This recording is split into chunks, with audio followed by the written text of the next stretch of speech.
York. I'm Bryant Gumbel. We understand that there has been a plane crash on the southern tip of Manhattan. You're looking at the World Trade Center. We understand that a plane has crashed into the World Trade Center. We don't know anything more than that. We don't know if it was a commercial aircraft. We don't know if it was a private aircraft. We have no idea how many were on board or what the extent of the injuries are right now. We have, I understand, an eyewitness on the phone right now. Sir, good morning. This is Bryant Gumbel. Could you give us your name? Yeah, my name is Stuart. Stuart, where are you right now? I'm working at a restaurant in Soho. All right, so tell us what you saw, if you would. I was waiting at a table and I literally saw it seemed to be like a small plane. I just heard a couple noises. It looked like it bounced off the building, and then I just saw a huge ball of fire on top. And then the smoke seemed to simmer down, and it just, a lot of smoke was coming out, and that's pretty much the extent of what I saw. A private aircraft? I'm not sure if it was it just seemed like a smaller plane. I don't think it was anything commercial. Could you tell us whether or not it was a prop or a jet? I honestly don't know. It happened too quickly. Characterize the scene for us down there right now, if you would. Excuse me? Can you tell us about the scene down there right now? Right now, people are just on the street looking at the building. The building, there was just a lot of smoke. It's not too crazy down where I am. How far away from the World Trade Center specifically are you? I'm actually on Thompson Street North. I'm not too far. It's 8:54 right now, Stuart. Can you tell me when this happened exactly? I would have to say about 10 minutes ago. About 10 minutes ago? Yeah.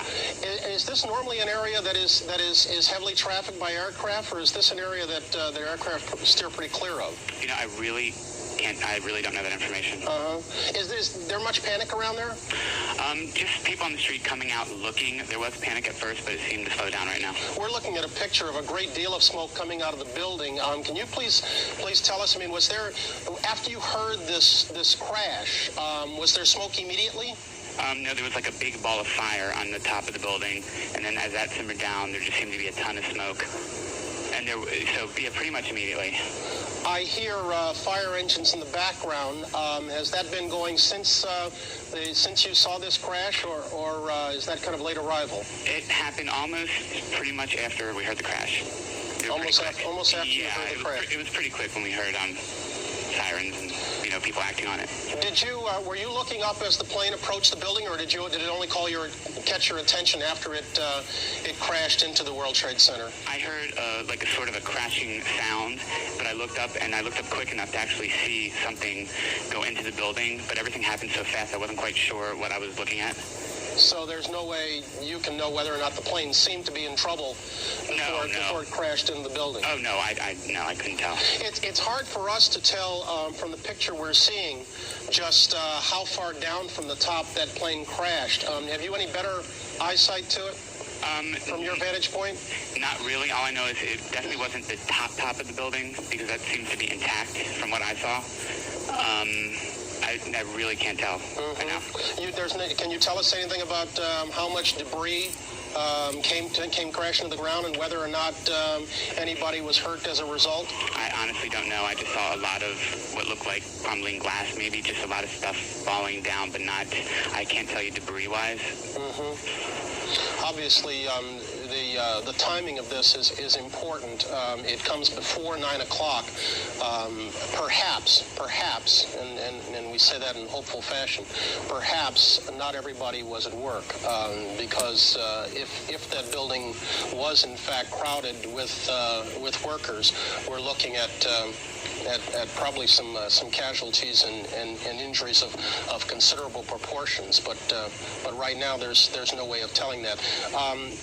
Mr. Stewart, just one more time, and I know I'm exhausting what little information you have, but we have people joining us every moment. Take me through again where you were, when this happened, what you saw. I was serving tables at a restaurant, and I just heard sort of like a boom sound. It almost like an earthquake sound, and I looked up and I saw literally something it might have even bounced off a little bit of the building, and next thing I know, I saw a big all a fire on the top of the building and just lots of smoke and what looked like to be debris or glass falling down. And it happened really quick. It's really hard to... Okay. Stuart, I thank you very much. I appreciate that, sir. Okay, my pleasure. Thank you. Okay. We're on the line with another eyewitness. Sir, this is Brian Gumble in New York. How are you doing? I'm fine, thank you. You're Wendell? Yes, I am. Wendell, can you give me your last name? Klein. Wendell Klein. Tell me where you are, if you would. Well, right now I'm back in the hotel. I'm in the hotel offices here, the front office. You're in the... Okay, where were you when I was standing right in front of the hotel. I'm the doorman there. And, The hotel. Which hotel? Marriott World Trade Center. Right across from the World Trade Center. It's actually right in between them. Right in between the World Trade Center. Yeah. Okay, so you were standing outside, and tell us what you saw and what you heard. Well, what I heard first, an explosion. And I just figured that it was a plane passing by. Then all of a sudden, stuff just started falling, like bricks and paper and everything. And so I just kind of ran inside to get away from the falling debris and glass and so forth. Then after everything stopped, because it was falling in the street and the cars were crashing into each other. Then when it kind of stopped, I heard a guy screaming. And when I looked over, there was this guy that was on fire. So I just kind of ran over and I tried to put the fire out on him. And he was screaming, and I just told him to roll, and he said he can't. And then another guy came over with his bag and kind of put the flames out on him. So right now he's being taken care of. I just had everyone call the ambulance and stuff so they can help him out. He caught fire as a result of the falling debris? Yeah. How much debris? Can you give us an idea of how much came crashing to the ground? It's just a lot. Bricks, a lot of bricks, a lot of glass. I'm enough to damage cars on the street, make cars swerve into each other, that kind of thing. Any other people on the ground that you saw? No, just him so far. Tell me about the traffic down in that area, and I'm talking about human traffic. Traffic? Well, at 8:55, which is about the time when this happened, 8:45, 8:55. Right. On my side, where I'm standing, there's not a whole lot because it's basically right in front of the hotel, so you don't get too much, but you do get enough. Get some. What about traffic in the building? I mean, you work basically between the two towers. Yeah. Most people arriving for work before or after 9 a.m.? Before. Basically, in my hotel, I have people who are just leaving and going to meetings. Outside my hotel, I just have people waiting for their cars to take them to their various destinations, that kind of thing. I hear alarms going off down there. What's happening? That's our hotel alarm, and basically, I guess that went off automatically. They've evacuated everyone in the hotel. They evacuated all employees. They have evacuated the hotel? Yes. Immediately? Yes. Can you give me an idea of what the scene is like down there?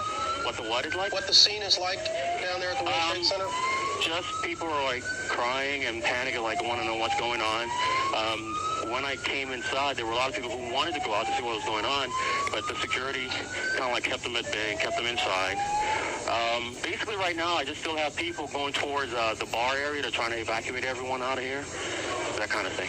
Is this an area, Mr. Klein, that is normally trafficked by small planes, or is it an area that they're generally steer clear of? You do get some. I do see some passing.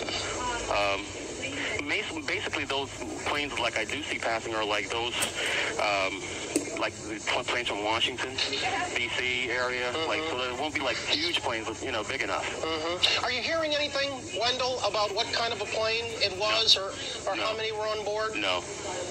Basically, all I got was my wife called me. She told me that it was a plane crash, and basically, I really don't know what's going on so far. Do you know if it was a private aircraft or a commercial plane? That I don't know. You don't know? No, sir. You're not seeing any evidence of people being carried out of the building yet? There's a woman that just carried. I guess she fainted or something, but I don't see any physical injuries to her. All right. Mr. Klein, thank you very much, sir. All right, good talking to you, sir. I appreciate it. Bye-bye. I understand Teresa Renault is with us right now. Miss Renault, good morning. Good morning. How are you? This is Bryant Gumble. I'm down on 59th and 5th. Where are you? I am in Chelsea, and we are at 8th and 16th. We are the tallest building in the area, and my window faces south, so it looks directly onto the World Trade Center. And I would say, approximately 10 minutes ago, there was a major explosion from probably, looks like about the 80th floor. It looks like it's affected probably 4 to 8 floors. Major flames are coming out of the north side and also the east side of the building, yes. And it was a very loud explosion followed by flames, and it looks like the building is still on fire on the inside. Which building are we talking about? The one that's westernmost? Let's see. Yes, sir. So it's coming out on the north side and the east side of the building of the westernmost tower. That's correct. You're over in Chelsea. Did you hear the explosion Oh, from yes. your position? Yes, we did. As a matter of fact, we heard it, and because I was just like standing there pretty much looking out the window, I didn't see what caused it or if there was an impact. So you have no idea right Oh, now? there's another one. Another plane just hit. Oh, my God. Another plane has just hit. It hit another building. Flew right into the middle of it. Explosion. My God, it's right in the middle of the building. This one into the east tower. Yes. Right in the middle of the building. And right now, that was definitely looked like it was on purpose. You saw a Yes, plane? I just saw a plane go into the building. Why do you say that was definitely on purpose? It's because it just flew straight into it. It didn't look like it was, and it didn't look like a commercial jet. It was a smaller plane. It was definitely a smaller plane. Can you characterize the scene down there right now for us? Now, on the... Yeah, as you can look down to the street Yes, from your vantage point. on the second building, I think that the further one, the east side,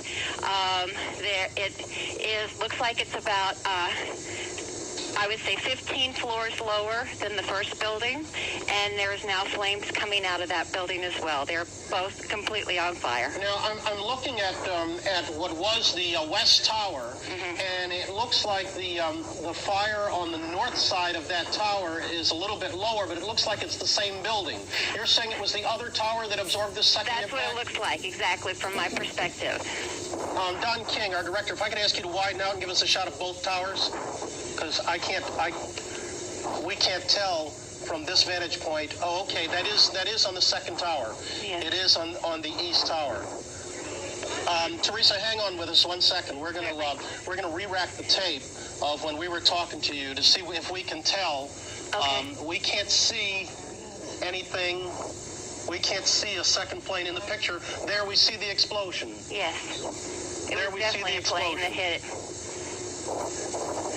Here we are. We're trying to re-rack the tape right now.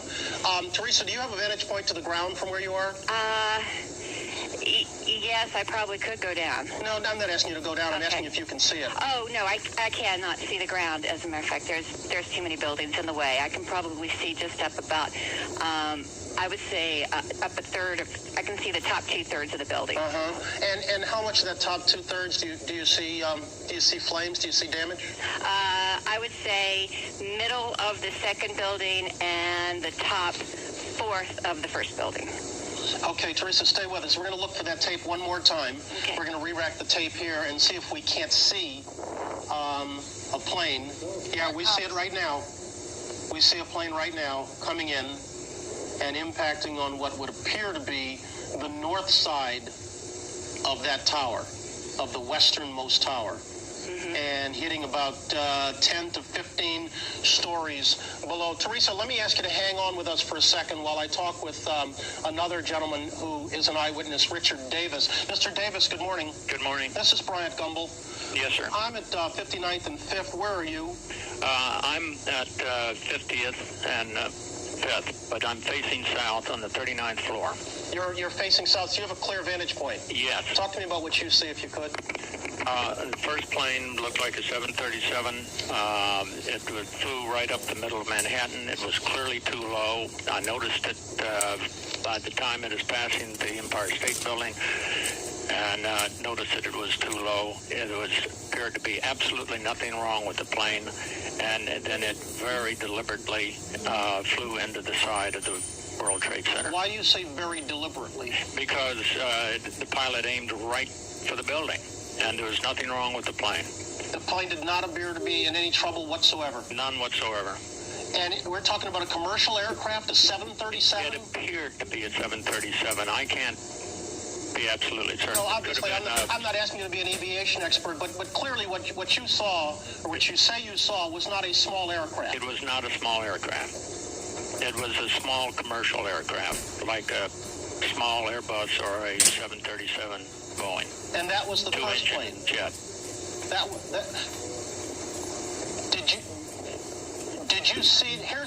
We're Mr. Davis. We're looking at a tape replay of the second plane boring into the building. Hard for us to tell exactly how large an aircraft it is there, or whether or not that was intentional.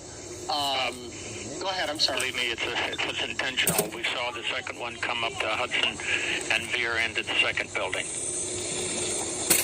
Why do you say the second was intentional? Because it was flown very deliberately. There appeared to be nothing wrong with the aircraft. It was flown very deliberately into the building. Have they, you don't, obviously you're at 50th, you don't have any vantage point down there. What's everybody else talking about there who has the same vantage point? They see all the same thing you did? Yes. Well, others did not see the first one, but there were several people in my office when the second one came in. Yeah, we're looking at the second one boring in right now, and it does not seem to be wavering in any way or seem to be banking to avoid the tower in any way. Let us say it could hardly be a coincidence that two airplanes fly into the World Trade Center within minutes of each other. Yeah. On a clear day. Yeah. It's a terrible scene right now. Yes, the towers look terrible. Wow. Miss Renault, are you still on with me? Teresa Renault? Yes, I'm here. Okay. Can you tell us if the scene has changed from your vantage point? I would say from my vantage point right now, it looks like there are very few flames coming out of the first tower. Still a lot of smoke. The second tower, we can still see flames coming out of the window, the north window, and a lot of smoke. The tops of the building are covered in smoke. And from your vantage point, you can't see anything of what's happening on the ground? No, I cannot. I hear a lot of sirens out on the street right now. One thing that you can see in the windows is all of the emergency system lights. That was one thing we could see. All of them were blinking off and on in the first tower when that happened. And I can't see them anymore. The second tower, I cannot see any emergency lights in the building blinking. All right, I'm going to thank you both right there and pass along the word that we are getting from the FBI, that at this point the FBI is trying to confirm that this was an intentional act. At this point, it's pure speculation. Mr. Davis has told us of what he saw, and that it appeared the first plane, a large aircraft, bored into the westernmost of the two towers in intentional fashion. While we were speaking moments ago, a second plane, hard to identify the size of it, bored its way into the easternmost tower. So we have two crashes. Here's a different angle of the same plane. You see it off there on the left.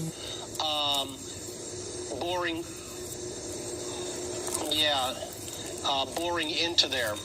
But again, at this point, it is restricted airspace. It is a clear day, so the suspicions are high that these are intentional acts. But the FBI at this point is still trying to confirm that these are intentional acts. We have another eyewitness on the phone. Sir, good morning.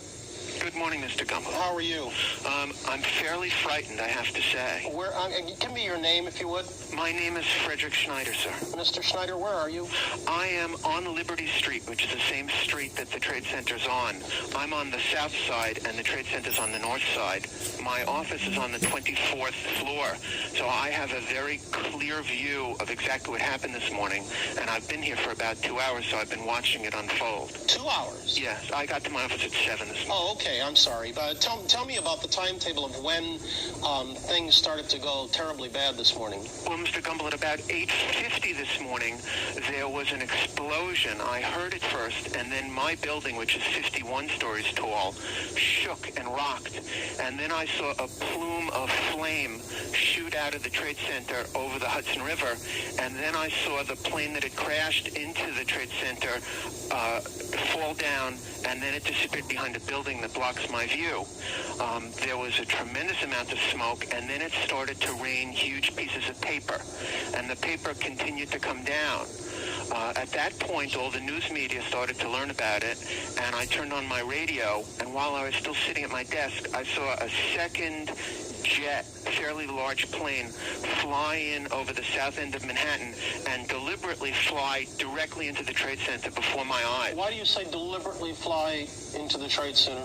Because there was no doubt in my mind that both planes were using the Trade Center as a target. They weren't in trouble. They weren't in distress. They weren't falling from the sky. They aimed for it. And they did a very good job. The Trade Center is torn open. There's a hole in the south side of the Trade Center, torn open from the impact of the plane, which fell into the street below. Would that be the westernmost of the two towers? The southernmost of the two towers. Southernmost of the two towers. Yes. It's a big gaping hole in it. Flames and smoke have been pouring out since it happened about 5 minutes ago. I'm a little shaken because I saw the plane pass before my eyes. It was just about at my eye level. So. How close to you? A block and a half. You say you saw the first plane fall down. Yeah. We're re-racking tape here, by the way, and for I'm speaking to you, Mr. Schneider, but I'm showing tape right here of the second plane boring into the northernmost of the two towers. You say you saw the first plane fall down. What can you tell me about that plane? Well, I didn't recognize it as a plane at first. It looked to me like a charred piece of metal, and I had thought that there was an explosion from within the Trade Center, so I thought what I was seeing was a piece of the Trade Center falling because the sheath of the Trade Center is metal. But since I've learned that the first explosion was caused by a plane crashing into the tower, I've assumed that what I saw was a piece of fuselage that was falling, and the plume of flame I saw shoot out would be consistent with jet fuel exploding. So you really have no idea of how large a plane the first one was? No, I didn't even know that was a plane. I learned that from the news media. But I definitely saw the second plane. I heard it sound, and I saw it streaming in from the south. I watched it crash into the Trade Center. You said you're very afraid, and understandably so. They're not evacuating your building? No, I'm going to leave on my own, but I haven't heard any decisions made to that effect. Can you see the ground from your vantage point? Oh, yes. Talk to me about the scene on the ground, if you would. Well, it's completely devoid of vehicles and people. The entire street is totally littered with paper and smoke, and several vehicles are on fire on Liberty Street in the parking lot where either fuel or pieces of the plane fell onto them after crashing into the Trade Center. There's a tremendous number of emergency vehicles here and continuing to arrive. I hear sirens from every side. All right, Mr. Schneider, you've got a great vantage point. I'm going to ask you to hold on with me for a little while, if you would. Okay, Mr. Gunn. I know you're anxious to get out of the building. I'm not going to keep you forever, I promise. Okay. But let me ask you to sit tight for a second while I go to Washington, where Jim Stewart is standing by. He's got some official reaction. Jim, good morning. What are you hearing? Good morning, Brian. Well, as by happenstance, I was talking to FBI headquarters at the moment this explosion took place. They saw it occur as we saw it occur, the second explosion, rather, and their reaction was the same as everyone else. Number one, they noticed the clear weather there. Number two, they noticed what appeared to be, in their eyes, a deliberate attempt to crash the aircraft into the World Trade Center.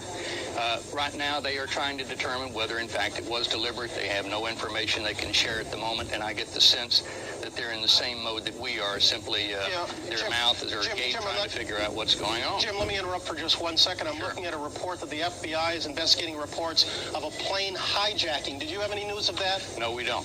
No confirmation of that whatsoever? We have no confirmation. Is anybody even there discussing that? No, the only discussion that's been going on here, Brian, is that the World Trade Center has obvious symbolic value. It's been a target before of terrorism, and frankly, it would not surprise the FBI or anyone in national security if it was a target again. Sometimes the obvious leads you to a conclusion. We're looking at 2 crashes 18 minutes apart into an obvious target, a building that has never been hit with a plane before on a clear day. What do the intelligence people there say about that? The intelligence community for some time has been warning in a steady drumbeat, Ryan, that Osama bin Laden has not been heard from now, frankly, since the beginning of the year, the USS Cole incident, rather, and they've been wondering when and if he will strike again, and they only believed it was a matter of time. And I believe that today that is going to be their first suspicion, but we have no confirmation of that. I must underline, there's no confirmation that this is a terrorist attack, number one, or number two, that it's Osama bin Laden involvement. But I can tell you right now, that is what they are thinking. That is the working premise, and we'll just have to see as the day unfolds what they discover. Jim, as we sit here at 9:17, does the FBI have any choice but to sit and watch this on television? I have never heard such a gasp of astonishment as I heard speaking to the FBI headquarters this morning when they saw what we saw, the explosion at the World Trade Center, the second explosion, and the smoke coming out of it.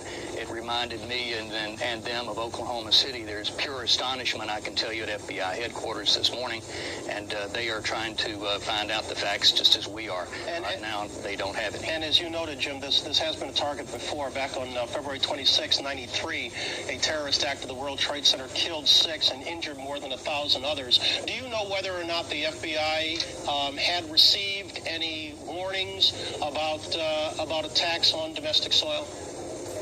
You know, frankly, no, and it's a question that we ask every day. I asked as recently as yesterday of the intelligence community what was the latest on terrorism threats in the United States, whether any intercept had been picked up, whether there was any current fear here that the next target would be within the United States.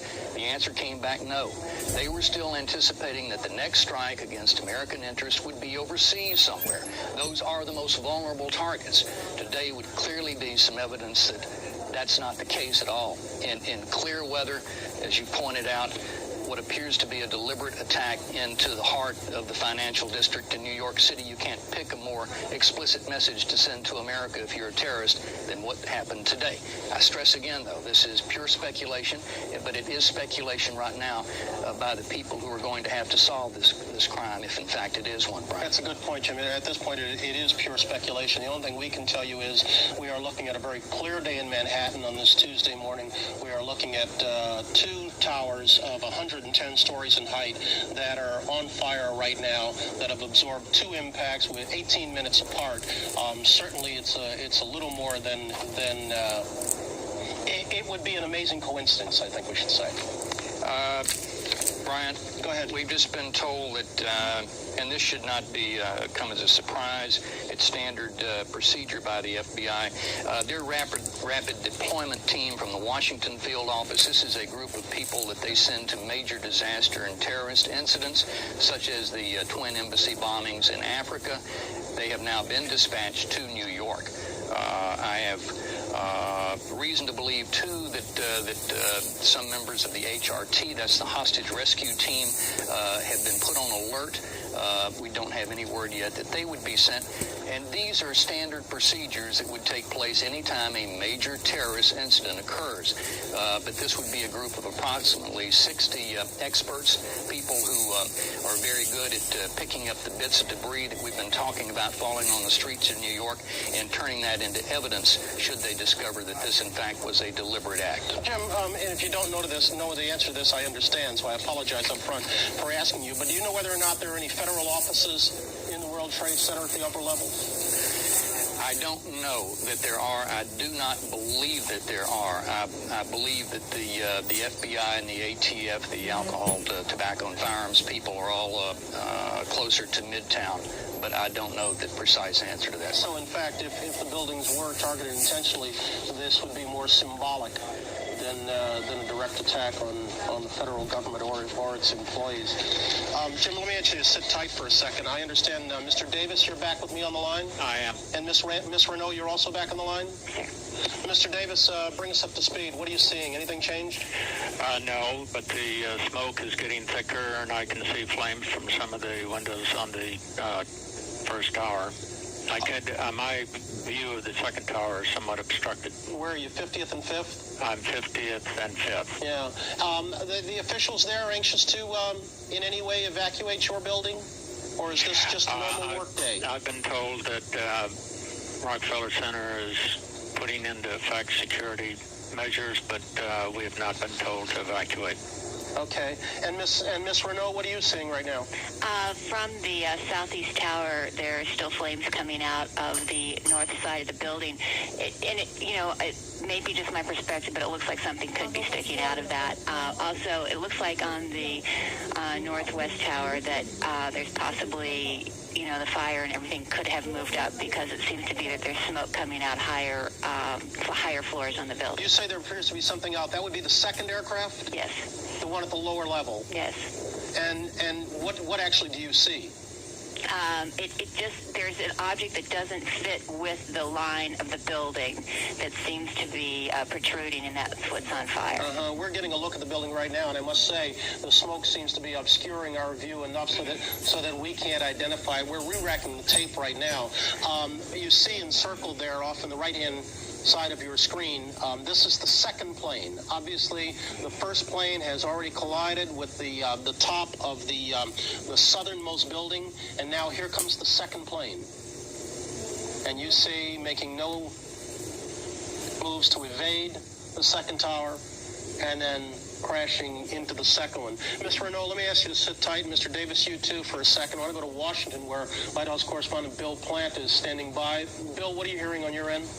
Brian, we're hearing that the president will have a statement to make shortly. He is in Florida this morning. He was supposed to do an educational event with children to push his education bill. We understand that event has been canceled.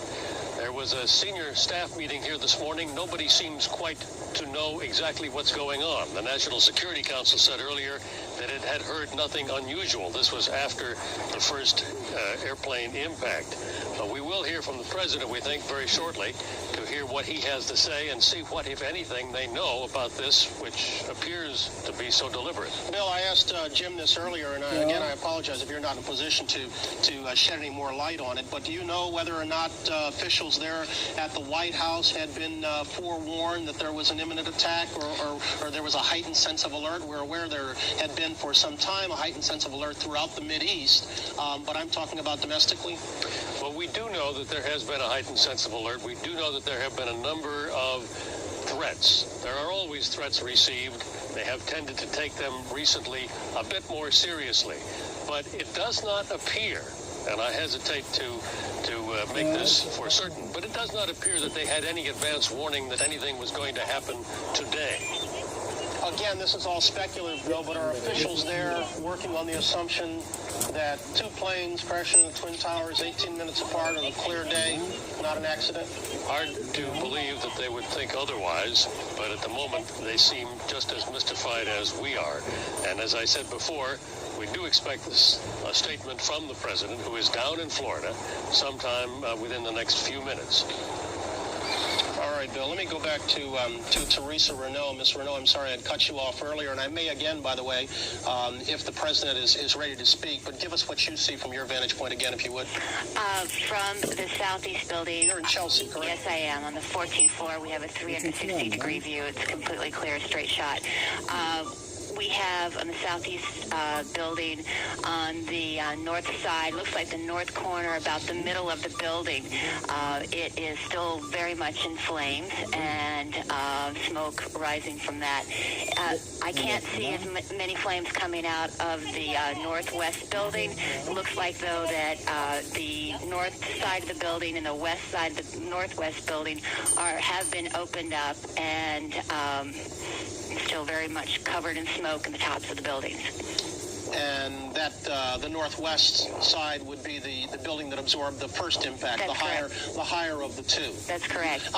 From our vantage point, it appears that the higher hole is a larger hole. Is that what you see? Yes, absolutely. Absolutely. And, I don't know if that's just a difference in perspective from where I am, because that is the closer building Certainly to me. It's staggered. You're correct. Yes.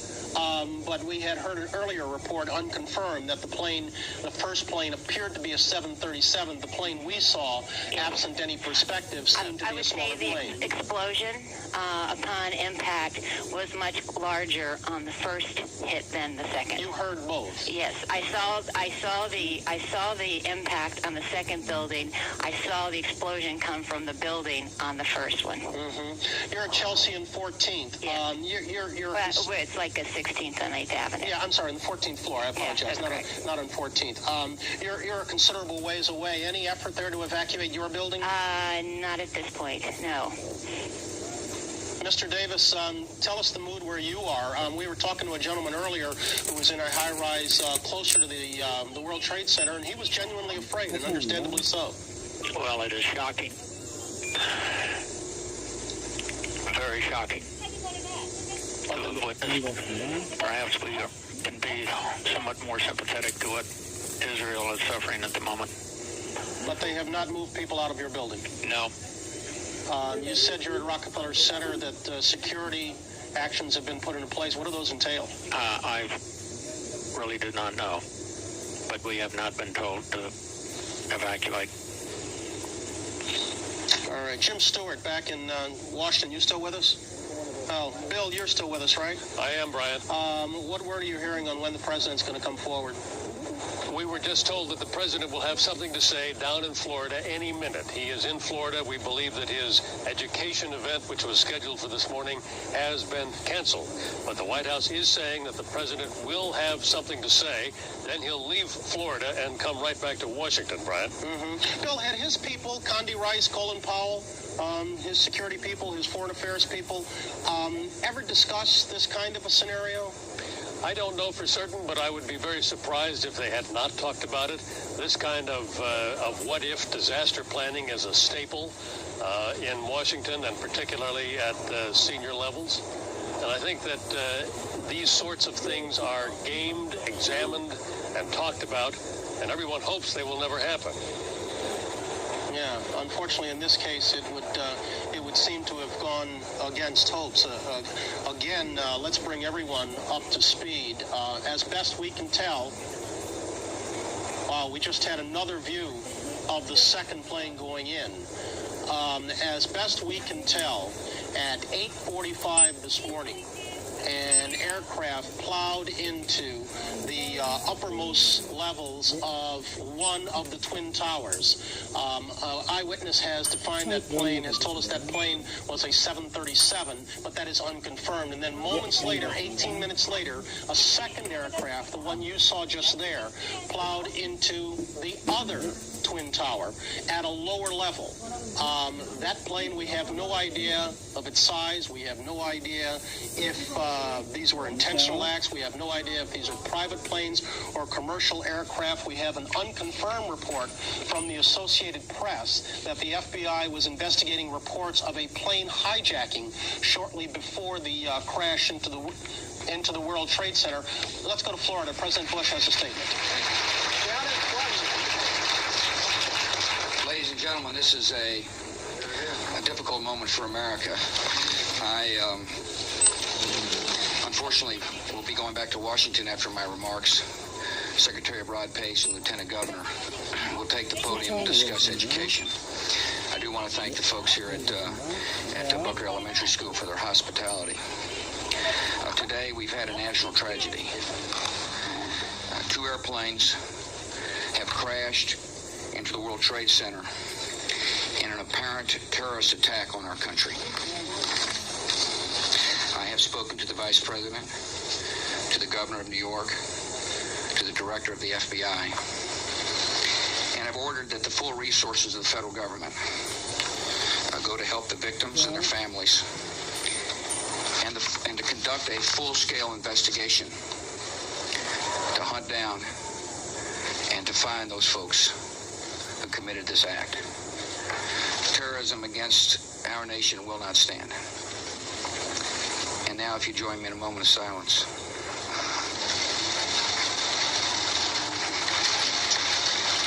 May God bless the victims, their families, and America.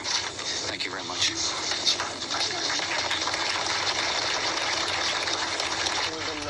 Watching President Bush, who was down in Florida for what was supposed to be an educational event. Instead, he is racing back to Washington as we speak. The president making a very brief statement in Sarasota, calling it an apparent terrorist attack on our nation. Again, that is unconfirmed, and promising the full resources of the federal government to not only help the victims, but also to investigate.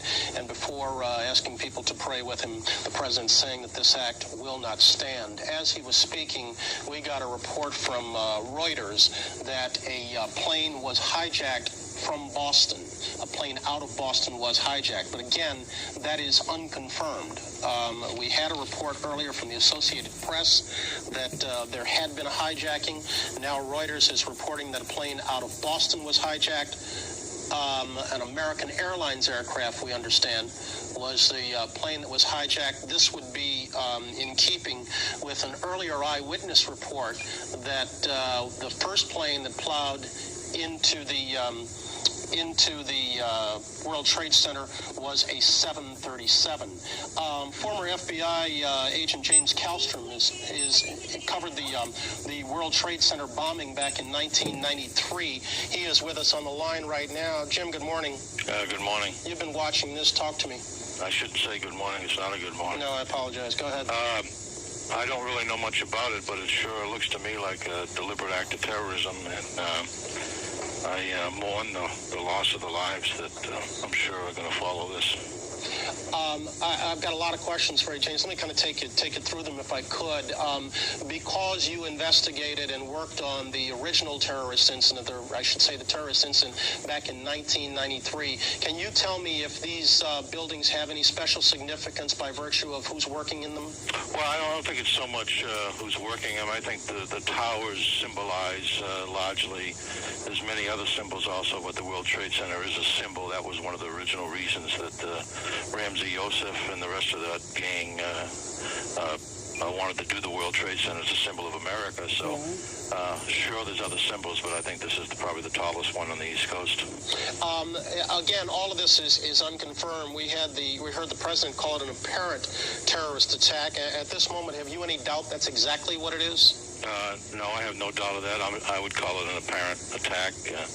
I think there's probably an infinitesimal chance it isn't, but it certainly doesn't appear that it could be. Commercial airline is number one, are not going to direct themselves into a square hit on the World Trade Center. If there's some sort of a mayday or something wrong with the plane, they're going to try to ditch it elsewhere. They're not going to do that.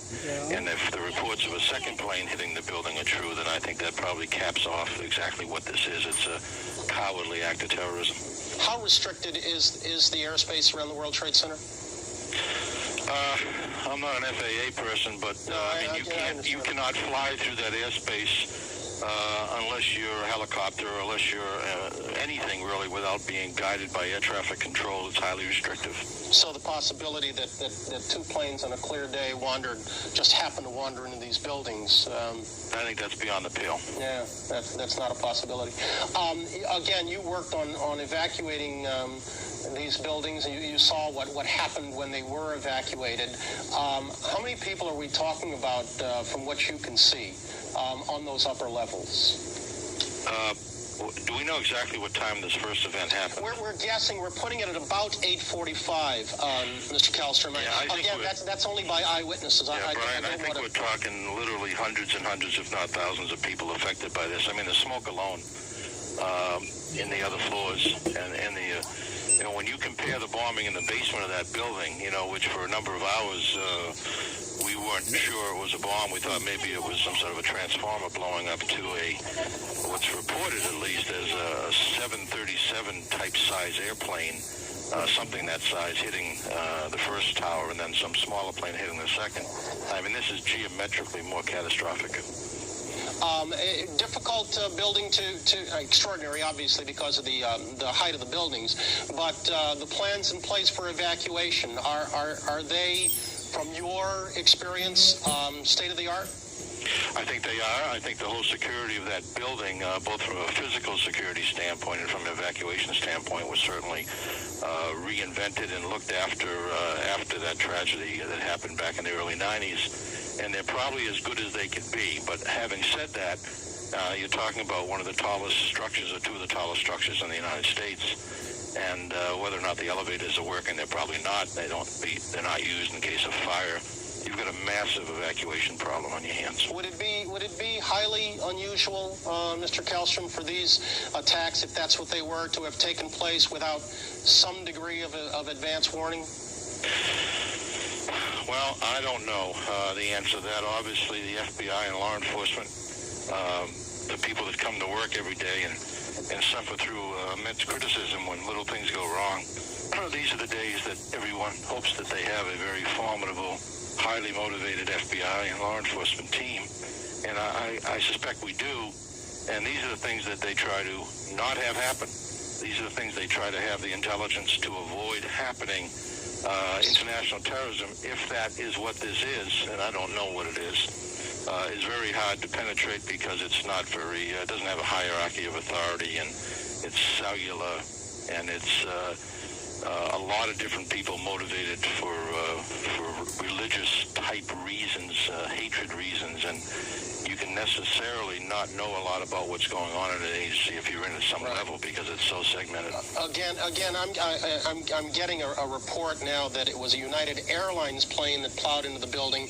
We don't know whether that negates the American Airlines reported hijacking, or whether or not that was a second plane. So at this point, we're getting different reports. Go ahead, Mr. Kelly. Yeah, I mean, you telling me that, Brian, if that is a commercial airline, a United or American or whatever it is, you know, that, I mean, my initial thought there is that this plane was somehow commandeered by somebody, hijacked, taken over, and flown into the building. I don't know that for a fact, but that's certainly what it looks like. Yeah, as I'm looking at the second tape right here, and I don't know if you're watching on the line with us, that is definitely a commercial-sized aircraft. Yeah.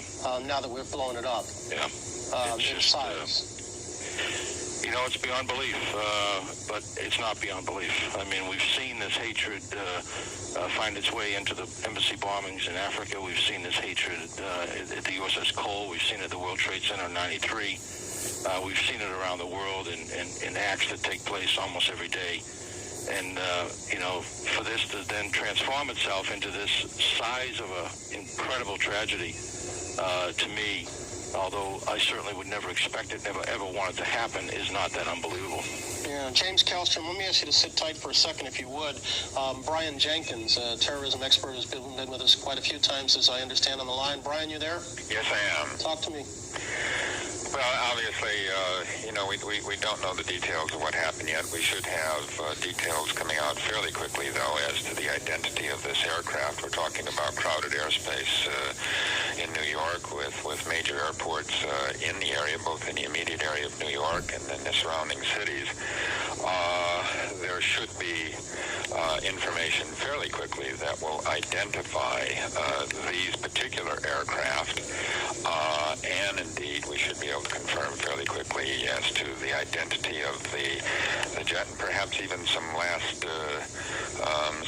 second broadcast that may indicate what happened. Mr. Jenkins, I'm going to interrupt for just one second, because we're getting word that they are evacuating the White House down in Washington right now.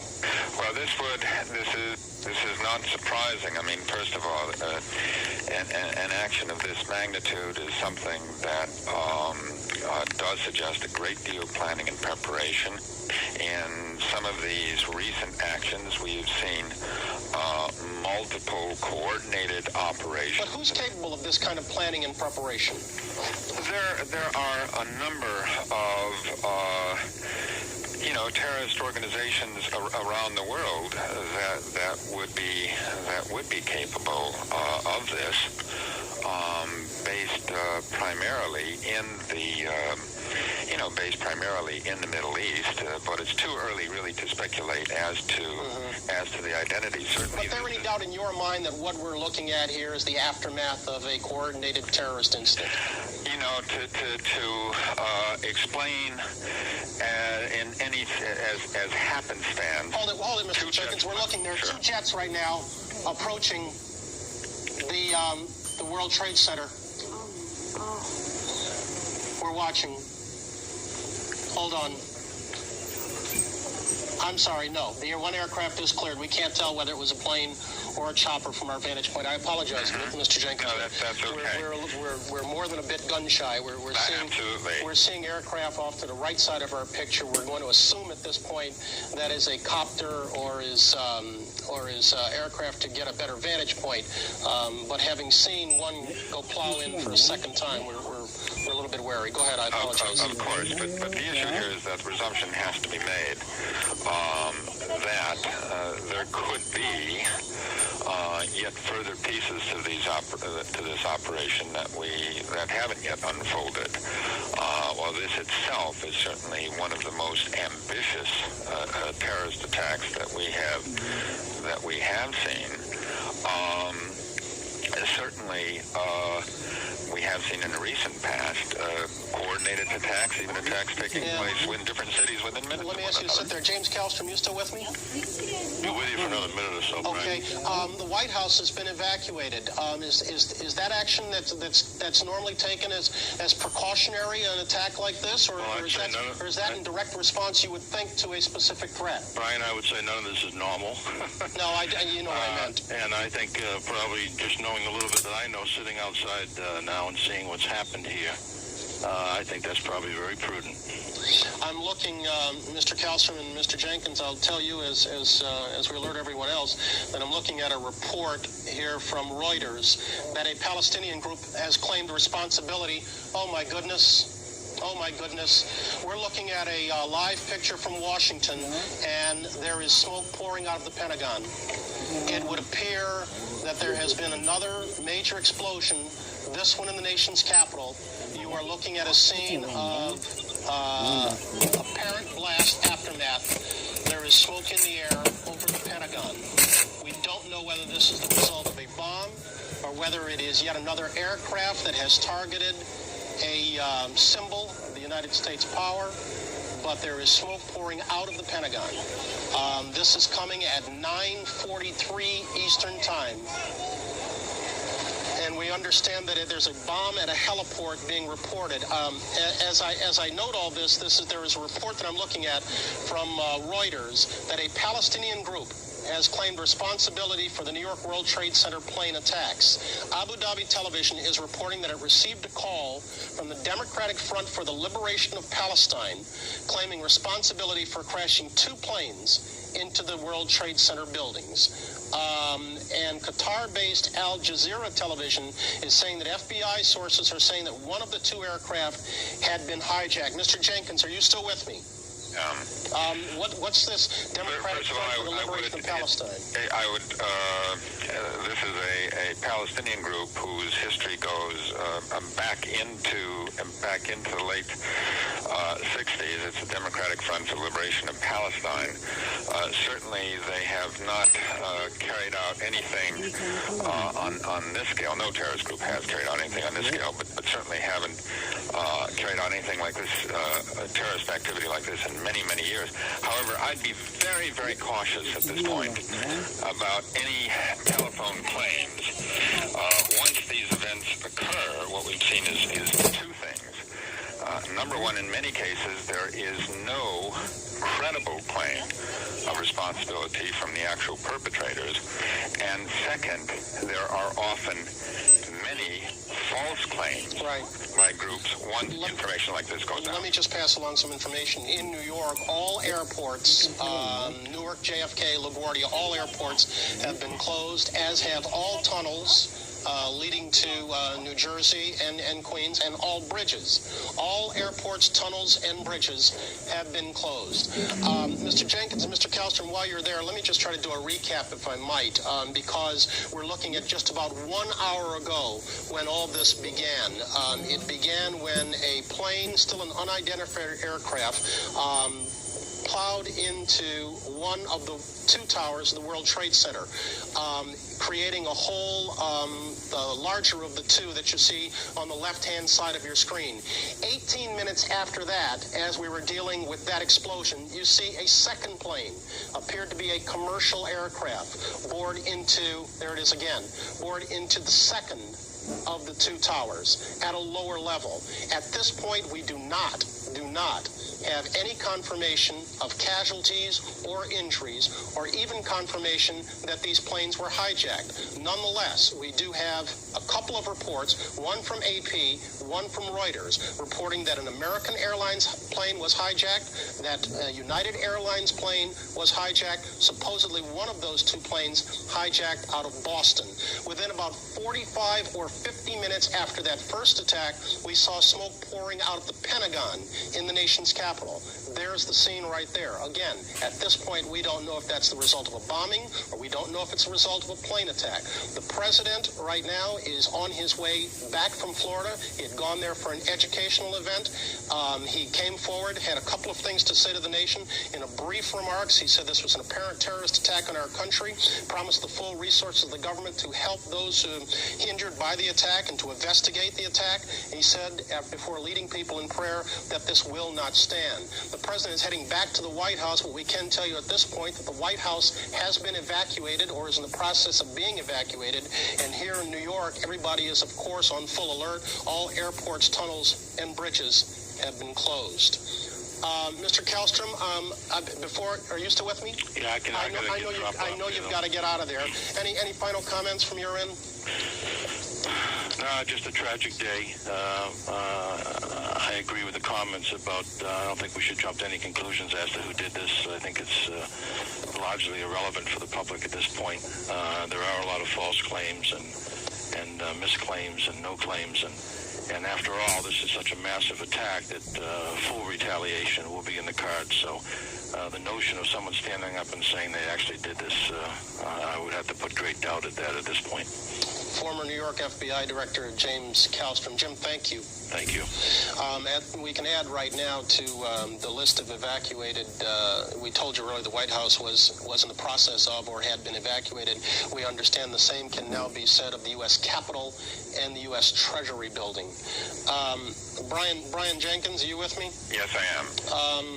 You heard Mr. Kallstrom talking about responding to this kind of an attack, if that's what it was. That's something easily said. Is it doable? Well, it is doable. The question is, first of all, though it's far too early to talk about what it may be possible to do in response. I mean, clearly, an action like this will provoke some type of response, but then that really requires first figuring out who did it, and then figuring out what the appropriate response is. Can you play process of elimination in answering who did it? Can you not eliminate some possibilities because they did not have the resources, the coordination, the expertise to do this? You know, you have to be very, very careful both about jumping to conclusions as to who to blame and ruling out people prematurely. Many years ago, analysis of something like this used to be easier because we dealt with a number of identifiable terrorist organizations, each of which had its own identifiable capabilities and modus operandi. Today, it is a much more fluid organization from universes of like-minded fanatics. These various conspiracies are put together, and so, in fact, if we drop back to the plot that was discovered just before the Millennium celebrations in the United States, that involved some Algerians who, in turn, are are believed to have been connected to Osama bin Laden. One sees these assemblies of conspiracies that may involve many actors. Again, a further note, and we're getting this as it comes in. We understand now we're getting a report that the FAA has halted all takeoffs, all traffic nationwide, that all aircraft are grounded. Obviously, there are those aircraft in the air. If they're bound for New York, they're going to arrive and find airports closed. But whether or not those in the air are going to be brought down to the nearest facility as soon as possible is still unclear. Is there a standard procedure amid all this, Mr. Jenkins? Mr. Jenkins, you still with me? Evidently, we've lost our line to Brian Jenkins. Let's just bring you up to speed on the picture you're seeing on your screen. On the left is the World Trade Center. We have smoke billowing out of both towers. It has been for over an hour now. We also have smoke coming out of a portion of the Pentagon on the right-hand side of your screen. That has been going on for about 10 or 15 minutes. It would seem that the United States on this day is under attack from terrorists, that the first aircraft was the first blow in that attack. It was an aircraft that an eyewitness has described to us as a 737. It struck the World Trade Center at its upper levels at 8:45 or within minutes of that this morning. And then 18 minutes after that, there was this frightening scene of a second aircraft plowing into the other tower on the southern tip of Manhattan. This on a clear day when visibility was perfect for flying. It would seem that both aircraft were directly targeting the World Trade Center, a building that has, or a facility that was the scene of a terrorist attack back in 1993. That attack killed 6 and left over 1,000 injured. Although we have no reports of casualties or injuries at this point, it would seem that we can expect those numbers to be much, much worse today. Shortly after that attack, the president came forward in Florida with a brief address to the nation promising the full resources and saying this will not stand. And then he is flying back to Washington. Once he gets there, he'll find the White House, the Capitol, and the Treasury have been evacuated, and he'll find the Pentagon is ablaze, victimized again by yet another attack, this one in the nation's capital. That one came at about 9:30 Eastern Time. Bill Plant is standing by with us at the White House or thereabouts. Bill, where are you and what are you getting? Hello? Bill? Bill Plant is standing by. Let's go ahead and see if we can't get our communication through with him. We are getting a report here. I'm looking. Paul Begala, Democratic consultant to Bill Clinton, is being quoted on the wire as saying he witnessed the explosion near the Pentagon shortly after 2 planes crashed in the World Trade Center. He says it was a huge fireball, a huge orange fireball, and he says another witness told him that a helicopter exploded. He is saying that another witness told him a helicopter exploded. Let's go to Bill Plant. Bill can't hear me, but I understand we can get his audio. So let's go ahead and signal Bill to tell us what he's got. Bill Plant in Washington. I am across the street from the White House on the other side of Lafayette Park, approximately 1 block away. They have evacuated the entire White House staff and the staff of the old executive office building next door. We understand that the Treasury is also being evacuated. There's a lot of activity, fire trucks, ambulances, but as far as we know, there is no damage in the White House complex. I repeat, no damage that we know of in the White House complex. But this was in response to damage elsewhere, to the New York aircraft incidents and to whatever it was that happened at the Pentagon. But this is a full alert.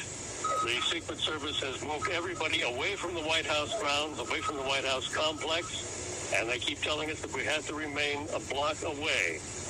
There are fire trucks going by, ambulances going by, headed we know not where.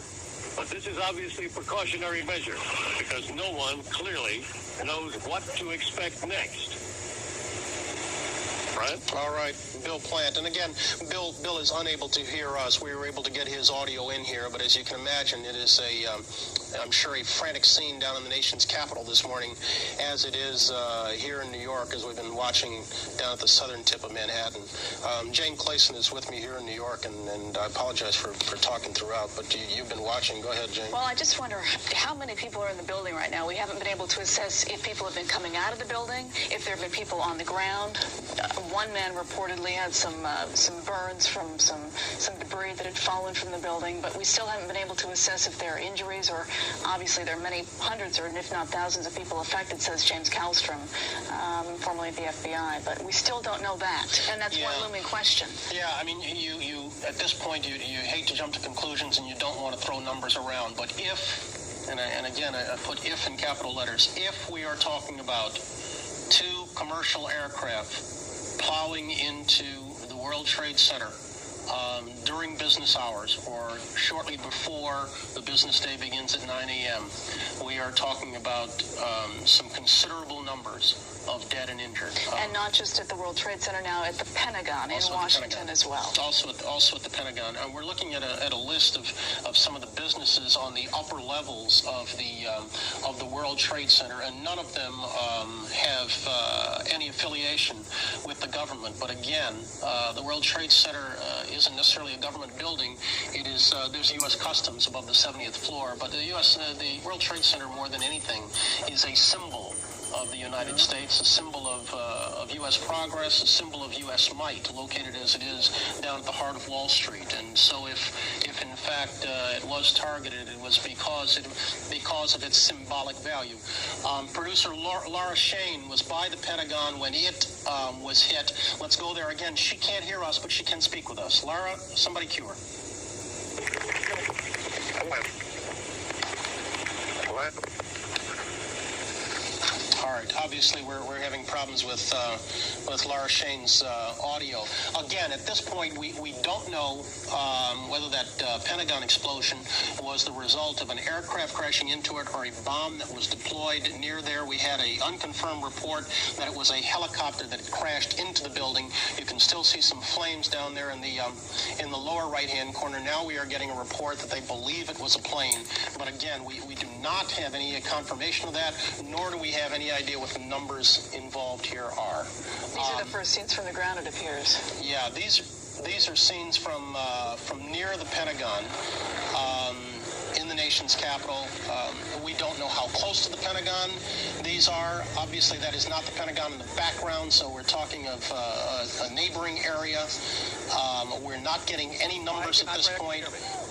We do know that an FBI team has been dispatched from the nation's capital to investigate what is going on at the World Trade Center. But at this point, our information is sketchy. Looking at a report here now, the first plane hit the World Trade Center was a hijacked aircraft that had taken off from Boston, supposedly an American Airlines Boeing 767 out of Logan. This is the second aircraft. We don't know whether or not this aircraft was, as earlier reported, a United Airlines aircraft. We are also getting word out of Chicago that the Sears Tower, the tallest structure in that city, has been evacuated. Before we have to step aside, as we're getting another look at the second attack, we understand the Pentagon witnesses with us in Washington. Good morning. This is Brian Gumble in New York. Could you identify yourself, please? Hello? Yes. Yes, sir. Could you identify yourself for me? Yes, my name is Jim Dorsett. And Jim, how close are you to the Pentagon? Okay, we're obviously having some problems making that connection with the eyewitness in Washington. We have just a minute left. Let's go ahead and recount what we do know. At 8:45 Eastern Time on a clear day on the southern tip of Manhattan, not one but two aircraft plowed into the World Trade Center. We don't know at this point if they were private aircraft. We don't know if it was intentional. All we do know is that they appeared to be commercial aircraft. These come amid reports of hijacking. Shortly after that, about an hour after that, that there was an explosion at the Pentagon. At this point, the Pentagon, the White House, the Capitol, and the Treasury have been evacuated in Washington. In New York, all airports, tunnels, and bridges have been closed. And in Chicago, the Sears Tower has been evacuated. We understand now there has been a secondary explosion on Tower 2. With that, we will leave you and turn it over to Dan Rather.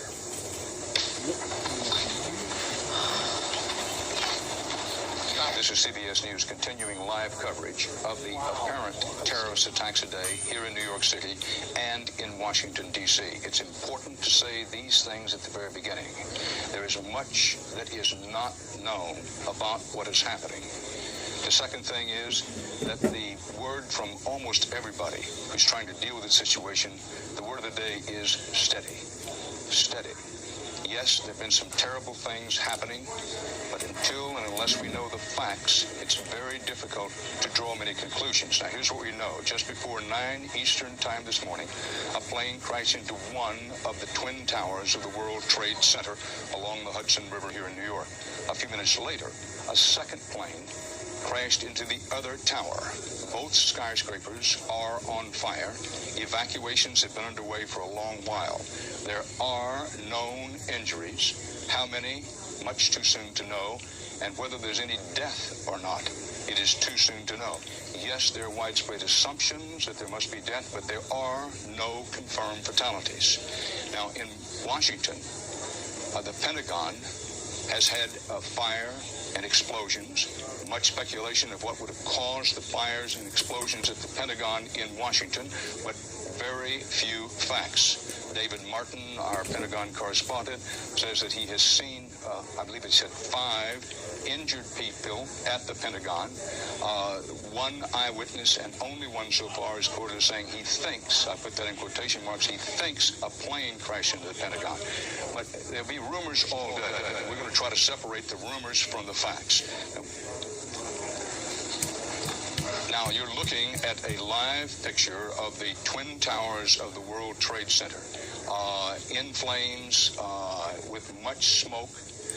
In the last few minutes, there have been 2 reports, but not yet officially confirmed, that a portion of at least one of the towers has collapsed. But I caution that that's an unconfirmed report, although it comes from 2 sources, and it's unclear whether that collapse is about the interior of the building or some portion of the exterior of the building. I want to emphasize again, not to be redundant, but this is a day in which rumors are going to spread like mildew and damp basements. And there'll be reports, some of them will be officially confirmed, some not.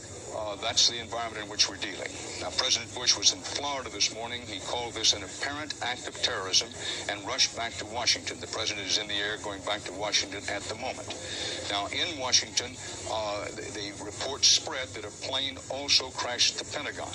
See, David Martin says there are at least several injuries. Several is the word he used. The FAA has banned all aircraft takeoffs nationwide. Here in New York, the city is on a full terrorist alert. Bridges and tunnels are closed. You recall the World Trade Center was the target of a terrorist bombing in 1993. Now, again, it's important to point out that with television, what we can show you is what is at the end of the television camera. The whole city is not in smoke and flames, not by a long shot. The city is on a terrorist alert. Entry into the city has been closed off. Tunnels and bridges are closed off as a precautionary measure. But, in many, many areas of New York City, life goes on this morning, and the same is true in Washington, D.C. So just keep in mind that when you see this picture constantly, it's of one section of New York City, and we go to Washington for the picture there, the Pentagon, the same thing. These pictures are not in real time. As you can see, that made it look like that the flames were spreading. This picture is steady now. For those of you familiar with the city, the World Trade Center at the end of Manhattan Island, 2 twin towers. Apparently, 2 aircraft, one hit into one of the towers and then another hit into the other tower. What kind of aircraft were they? We simply do not know what kind of planes they were. Witnesses describe them as, quote, large aircraft. Yes, you may have heard reports, but the reports are unconfirmed, that there was one aircraft that had been hijacked. But there are continue to be reports. I'm pausing, taking in information as I speak to you. There are increasing reports that on one of the World Trade Center towers, that portions of the tower have collapsed. Now, this would not be surprising to have this proven to be true, given the smoke and flames that have been pouring out of these buildings for what now, well over an hour. I want to underscore again that both towers have been hit. Both towers, each tower, was hit by an aircraft, incoming aircraft. The origin of the aircraft, what kind of planes, unknown.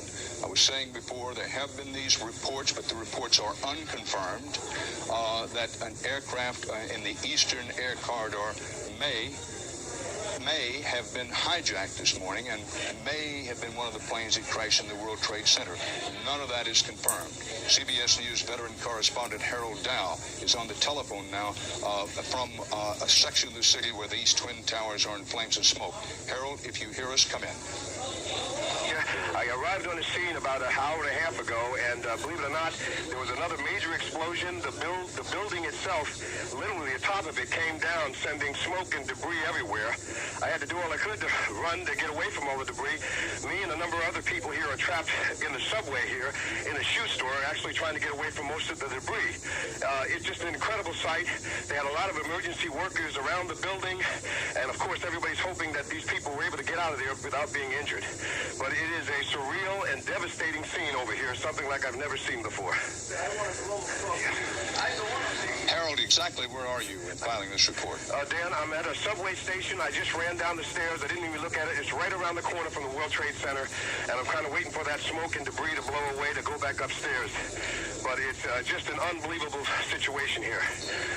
Well, Harold, if I may, take a deep breath, take a series of deep breaths, and then let me ask you, have you seen any indication that would tend to confirm these reports, which have been growing in intensity, that a section of the World Trade Center has collapsed onto the street below? Do you see any confirmation of that in any direction? That is true, Dan. That's what we were all running from. We heard the building coming down, and that's what we were running from. Literally, people ran out of their shoes trying to get out of the way of this thing. Well, one can certainly understand that. So Harold Dow, our man on the scene, reports that he can confirm that a section, we do not know how large a section of one of the World Trade Center towers has collapsed into the street below. Now, for those of you who are joining us in progress, it's Dan Rather at CBS News World Headquarters in New York with Russ Mitchell at my side here, covering a breaking news situation. Two airplanes, one just before 9 o'clock Eastern Time, the other shortly later. One each crashed into one each of the World Trade Center buildings here in New York. Something, we know not exactly what has happened at the Pentagon in Washington. There are unconfirmed reports that a plane crashed into the Pentagon and started a large fire there. There have been some people injured at the Pentagon. How many, we do not know. David Martin on the scene at the Pentagon says he saw several people injured. There are other, and I repeat, totally unconfirmed reports of Pentagon that it wasn't a plane that went into the Pentagon, it was a helicopter, and then there are yet third versions of this that say a plane and a helicopter may have crashed into the Pentagon. But all of that is in the area of unconfirmed fact. Something started a fire with some explosion at the Pentagon not long after the two World Trade Centers were hit by separate aircraft. Mika Brzezinski is downtown. Mika?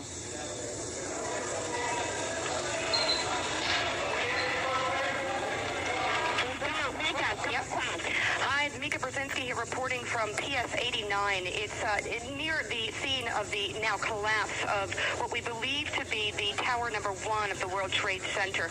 I was standing with CBS News correspondent Byron Pitts. We were coordinating our crews in a crowd of people near the corner of Murray Avenue and the West Side Highway when the collapse occurred, and literally plumes of smoke and gases as the collapse happened, I'm sure you're seeing in the video, began to roll our way, and that is when the crowd went wild. People just began to run. Our live trucks shut down. Crews were running. Reporters were running. People were running. And the cops literally were just waving their arms saying, go, go, go. We are inside inside the school right now, actually inside a small room, trying to stay clear of the crowds that are trying to get out of the way, and also the evacuation of this school. School officials here are trying to get everybody out of the building in an orderly fashion as quickly as possible. But again, there is so much confusion out on the street. It is literally chaos out there. We've got a short timeline here. The school right now is now putting on the intercom where kids need to go to assemble classes near Chambers Street. They're trying to organize the classes and get these kids out of here as safely as possible. Right now we're dealing with the air because of the plumes of smoke and gas. As Byron pointed out to me, we needed to move quickly because the smoke that was rolling our way and the debris as well was very thick and it could be very dangerous. It was already a chaotic situation before the collapse happened, and this is just piling more danger and damage on top of what was already a very chaotic situation. We're dealing with a wide range of emotions out here on the street as well. You've got typical New Yorkers. I actually ran with my producer, Mike Noble, about a mile to get here before we hopped onto a golf cart and got someone to bring us right up to the scene. And what we saw were people who were walking nonchalantly. It's New York, kind of looking back at what they could see, and others completely upset, crying. One woman had to get off her bike because she was so upset. I think a lot of people in a situation like this, even if they're not close to it, all of a sudden feel that fear. They feel that maybe this was deliberate. What is happening in our city? But in a sense right now, we are dealing with a situation where two planes hit the World Trade Towers, one after the other. We're not necessarily sure how and why it happened. You've got some witnesses saying that they saw one of the planes, I believe the DC-3, or maybe it was the smaller plane. I think it was the smaller plane that appeared to be flying directly toward the tower, but no one can be sure right now. What we've got is hundreds of ambulances, hundreds of fire crews. I mean, I could not count the fire trucks and the crews that passed us as I was running to the scene, blaring their sirens, trying to get there as quickly as possible, trying to get to those injured and to the casualties. At this point, nobody knows how many casualties, but it appears there will be some. Back to you. Mika Brzezinski reporting from the area of Manhattan where you see these smoke and flames. The two twin World Trade Centers hit this morning separately by aircraft. Now, let me underscore that New York is not burning. One section of New York has had a terrible thing happen. What President Bush has called an apparent terrorist attack. And in Washington, D.C., an apparent terrorist attack. I underscore the word apparent terrorist attack on the Pentagon. CBS News veteran Defense Department correspondent David Martin is on the telephone from the area. David, do you hear us? The White House.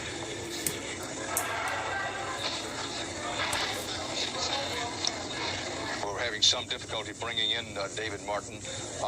These pictures from outside the Pentagon are of people who were injured in the explosion and fire. There, we're trying to bring in David Martin, who is on the grounds of the Pentagon. As you might well understand, cell phone traffic has been extremely busy this morning, so busy that it makes it difficult to get any cell phone communication in Manhattan, New York, and for that matter in Washington itself. So while we try to get David Martin up, you're looking at a live picture from the Pentagon in Washington. Keep in mind, two airplanes hit one each of the Twin Towers World Trade Centers in New York, and in the Pentagon, nobody knows what started it. Nobody knows for sure what started it. Apparently, a plane and or a helicopter was flown into the Pentagon, but that's not been confirmed. There was an explosion fire in the Pentagon. These pictures have to do with casualties injured at the Pentagon. If anybody has been killed, we are not yet aware of it. We go to Jim Stewart in our Washington Bureau. Jim? Dan, here in Washington, the police now have closed down the Capitol, the House and Senate. They have closed down the Justice Department. The World Bank has been emptied.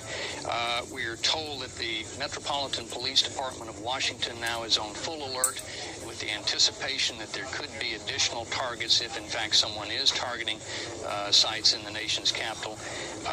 We are told that the FAA has grounded all flights, all domestic flights in the United States. One building that has not closed down is the FBI. The FBI has established an emergency command post in the center of its building. It's a contained area that is presumably safe from bombs, they believe, and FBI officials have been there now for the last 2 hours trying to sort out exactly what is going on. I can tell you, Dan, that the working theory here is that this is the work of terrorists. They specifically believe this is the work of Osama bin Laden. This is pure speculation at the moment. As recently as yesterday, Dan, when we were making our rounds on what the latest terrorist threats were in the United States and abroad, there was no hint whatsoever that there was a threat against any domestic target in the United States. There had not been any domestic intercepts of messages. There had been no sense that there were people here who should not be here. The feeling was that there were threats against targets overseas, but not here in the United States. They tell me, frankly, that there is a roadmap, a blueprint, if you will, for precisely what happened today, and that was signed by Ramzi Youssef. This is the bomber who was involved in the World Trade Center originally and who had plans to hijack aircraft and target buildings in the United States, specifically the CIA. Mr. Youssef, of course, was captured by the FBI. He's incarcerated here in the United States. But this is precisely the game plan that was talked out some 7 to 8 years ago by terrorists associated with Osama bin Laden. One note of concern here at the FBI already is that their field office, Dan, in New York is located at 26th and Federal. That is very, very close to the World Trade Center. Judging from the pictures here, my guess is that they have probably been incapacitated themselves and they'll have to move elsewhere in the short term. Dan? Jim Stewart in our Washington Bureau. The top half of one World Trade Center building has collapsed and portions of the building have fallen onto the street below. Now, Mika Brzezinski is in that part of Manhattan where the World Trade Centers are located. We pick up her eyewitness reports now. Mika? Dan, with the collapse now that we witnessed here firsthand, you get a sense here not only the chaos that is here on the streets of what happened with the 2 planes that hit the World Trade Towers, but also the depths of the disaster and the loss here of life. I'm sitting here huddled in a small room in PS 89 right near the scene where this school actually has been evacuated right now, and we're huddled by the phone trying to get information to you. And Byron Pitts and I were standing right in plain view of the collapse, and Byron counted 7 people jumping from the building. So you get a sense now of not just the disaster, the visual disaster that you're dealing with and the possibility of casualties, but you get a sense of a massive, at this point, loss of life. There was also mass chaos on the street when this happened. There were crowds of people being held back by police about 2 blocks from the scene, and what we had was just a rampage of people trying to get away, because after that collapse, you can see from the video the plumes, the billowing, the rolling smoke and gases and debris literally flying in the air after the reverberations of the collapse. People just started to run. There were those who were there just to look at it, just to watch what was happening. Some even, into it for the excitement value. And their emotions turned from excitement to complete fear and horror that they too might be hurt in this. And of course, there's the fears for the people who were inside the building, the people who Byron saw jump, but also who was underneath there, who might have been closer to the scene. Because I'm telling you, can you hear me? Can you all hear me? We're being evacuated here from the building, and I'll just tell you real quickly, when that collapse happened, if it had been on our side of the building, we would have been covered with that debris. That collapse spread far and wide, and the crowds that were nearby to look at this, I don't think were far enough from the scene. Now, I'm inside a school, which is 3-4 blocks from where this whole disaster happened, and they were methodically trying to get the kids out of here and get them out of here fast. They saw the rolling smoke and the debris coming toward the school, and it was not just a matter of being, a couple of yards away from it. It was get the kids out of here to a different place and quickly. Get your classes together and get them out of here and meet somewhere else. And they had the intercom system going wild here. Cops were running through the halls, and Byron and I were able to get into a small office here where we could get to a phone. But right now we are in an area that is completely evacuated, and we're talking to the NYPD right now about what to do and where to be at this point. I don't know if they're going to let us stay on this phone, but I will tell you, and I'm sure, Dan, as you've been reporting, 50,000 people work at the World Trade Center complex, and at this point there is a severe fear of loss of life at this point and massive casualties. You've got traffic at a complete standstill, and obviously flights in the area have been suspended. We've got a cop here on the scene. Were you actually here? Were you here when this happened, officer? Yes. Can you set on fire? Tell me exactly where you were and what you saw. Can you do that? Okay, the cop right now is working on other things. Sorry about that. We're just trying to get a sense of what happened. I'm sure you've heard a lot of different accounts from different views of this. You've got 2 towers on fire, and now the one that has literally lost a part of the top of the building. And Byron and I were trying to figure out, was it the top quarter of the building, the top 8? It was a massive section of the building. So massive that people who were inside the building still alive were jumping. And at this point, what we are dealing with, I'm just looking out a closed door here at the chaos out in the hall here. People are still trying to figure out where to go. They're asking the cops how to get out of here, where's the safest place to go. And what we're trying to do right now is keep a handle on the chaos here, keep a handle on where people are, and we're going to stay on the story. Right now, Dan, I'll throw it back to you. Nika Brzezinski covering at the scene of the Twin Towers of the World Trade Center. If you're asking how many people injured, how many people killed, the answer is we do not know. One portion of one of the Twin Towers of the World Trade Center here in New York has collapsed. Now, American Airlines Flight 11, a Boeing 767, flying from Boston to Los Angeles, is reported by the Associated Press to have reported a terrorist takeover in flight. We have not confirmed it on our own. This is according to the Associated Press. Assumptions can be made all over the place, but the fact is we don't know what airplanes hit the World Trade Centers. We do know that there were 2 separate airplanes not far apart. It's believed that an aircraft of some kind also caused the explosion fire at the Pentagon. Now, there are reports out of Washington at this hour. Keep in mind that the FAA has ordered what in effect is a lockdown on air flights over the United States. Planes in the air have been ordered to land. They don't want any aircraft flying anywhere in the United States if they can keep from it at this moment. And here's the reason.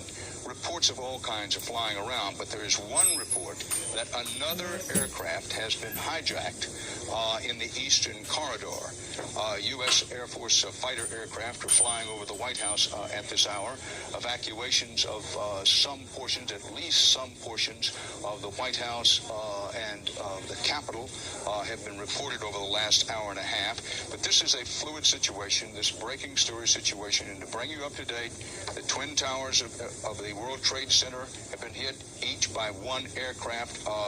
One slightly before 9 o'clock, one just after 9 o'clock Eastern time this morning. And a short time after that, this picture you see on the right of your screen emerged from the Pentagon.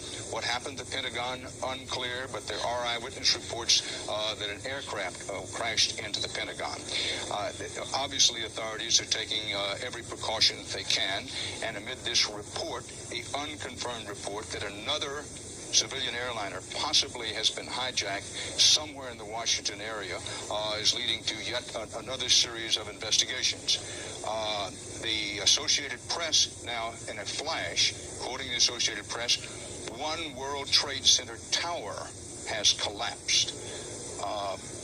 Period. And let's pause for a moment because given the photographs, the live pictures we have, it's very difficult to confirm that report that a whole tower has collapsed. We're going to stick with the moment, for the moment, with the report that a portion of one of the World Trade Center towers has collapsed. Perhaps that's what the Associated Press means.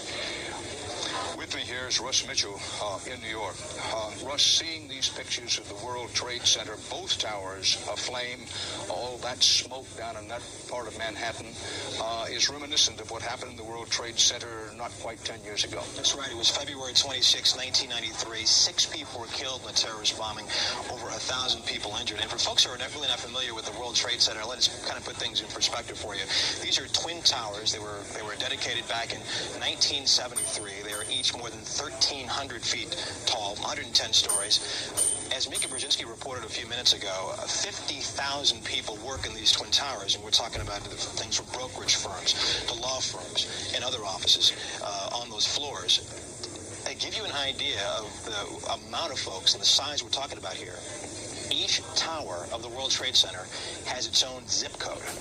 Each tower has its own zip code. It is a symbol of American capitalism. And when this happened, I know back in 1993, Dan, the thought was that the World Trade Center, along with other major buildings in the United States, in New York, were targets for this because they were symbols of America. And anyone who was out to prove something would hit these targets.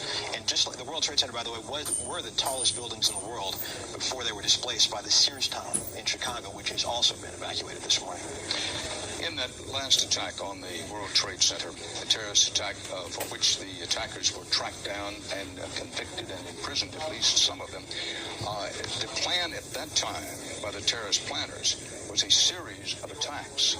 They intended to attack not only the World Trade Center, but also the United Nations and at least one of the tunnels leading into New York City. Now, what's happened this morning on the prima facie case so far is that this was a coordinated series of attacks which succeeded with the World Trade Centers and with the Pentagon. Now, from the scene, you heard Mika Brzezinski earlier report that she saw people literally running out of their shoes, or I think it was Harold Dow who reported that. Let me pause and say that a car bomb has exploded outside the State Department in Washington. So in Washington, something has hit the Pentagon. Witnesses say they believe an aircraft crashed into the Pentagon, a portion of the Pentagon, and there have been injuries there. Now a car bomb has exploded outside the State Department in Washington. No further details available on that. Most international air flights scheduled to come in the United States are being diverted to Canada. The FAA has asked that no aircraft be in the air anywhere in the United States if possible, what amounts to an air travel lockdown in the United States, as the country is obviously under a concerted attack of some kind. Certainly not the whole country, but selected targets, the World Trade Center, Twin Towers, the Pentagon, now a car bomb outside the State Department. It's what's being called a well-orchestrated orgy of terrorism. It's filled the skies here in Manhattan with black smoke and flames, and at least a portion of one of the World Trade Center buildings has collapsed. I repeat for emphasis that the Associated Press, very reliable, perhaps the world's most reliable wire service, says that, quote, a tower has collapsed. However, we don't confirm that, and what our eyes tell us is that a portion of one of the towers has collapsed, but perhaps not the tower itself. But at any rate, black smoke, flames, a lot of rumors, certainly some death and destruction, but how much is unclear. There have been injuries to the Pentagon, certainly injuries to the World Trade Center. It's difficult to believe that there are not some deaths connected with the World Trade Center, that some people were seen jumping from windows in the World Trade Center. We go now to Washington. CBS News correspondent Cheryl Atkinson. Cheryl. What I saw regarding the Pentagon this morning around 9:45, headed on the George Washington Parkway, which, as you know, borders the Potomac River on the Virginia side, listening to CBS radio as to what was happening in New York. And I immediately thought about the Washington Monument and the White House, of course, which are always considered possible terrorist targets. And before me, in the direction of the Pentagon, came up a huge, huge white and black plume of smoke that within just a couple of minutes filled the entire sky in that direction.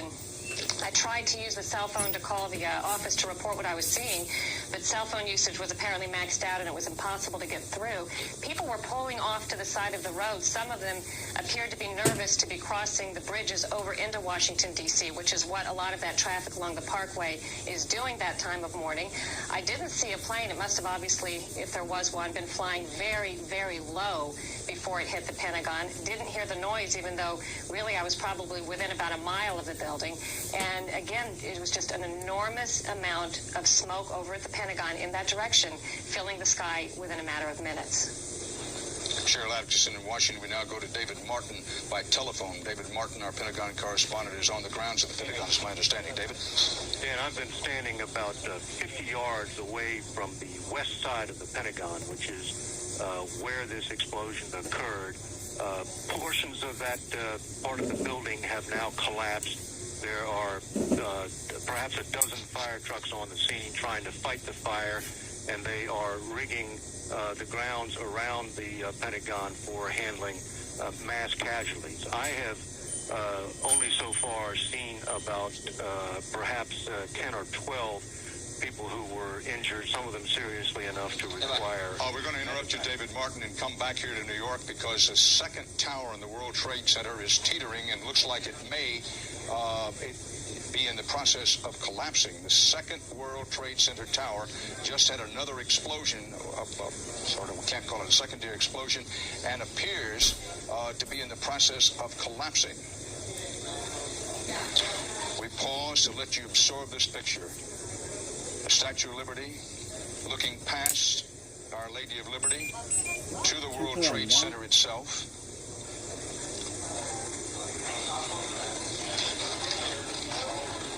Watch this videotape of the World Trade Center tower.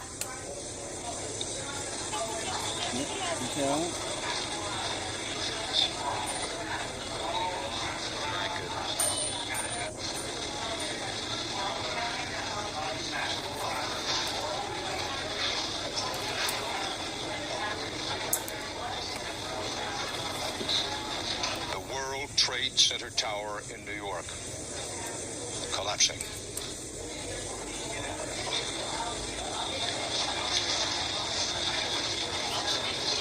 Catastrophe on the tip of Manhattan.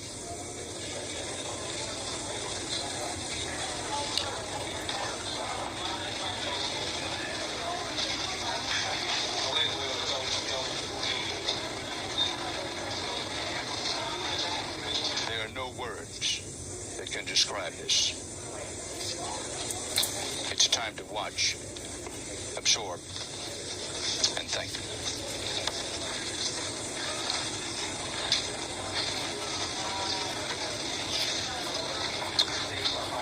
As we re-rack that videotape to show you the scene again and give you the horrifying pictures from the tip of Manhattan.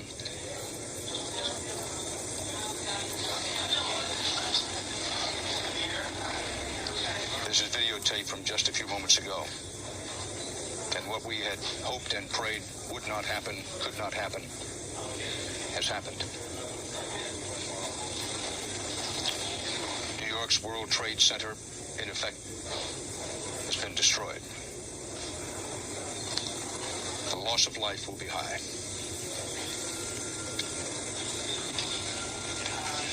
There's an eyewitness who saw this happen. Sir, if you were there, please come in and identify yourself to us, please. Sir, it's Dan Rather. If you can identify yourself and tell us what you saw, please. My name is Ron Oxenstein. The building I work in faces the World Trade. At about 8:30, I heard an explosion, ran to the building, saw fire and smoke and everything coming out. And then all of a sudden, just saw two bodies flying out of the windows. A couple minutes later, about 20 minutes later, I was watching out, and the second explosion was like a fireball came out. And at that point, we just evacuated the building, ran down. And as we were running, just now you see it's like the second tower collapsed. It's just incredible. Couldn't believe this.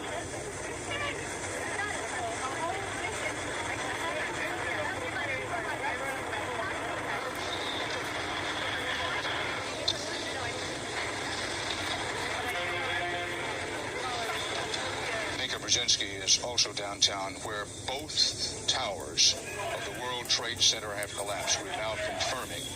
We mentioned to you earlier, the Associated Press had said that one of the World Trade Center's towers had collapsed, and now the other has collapsed. Dan, can you hear me? It's Mika.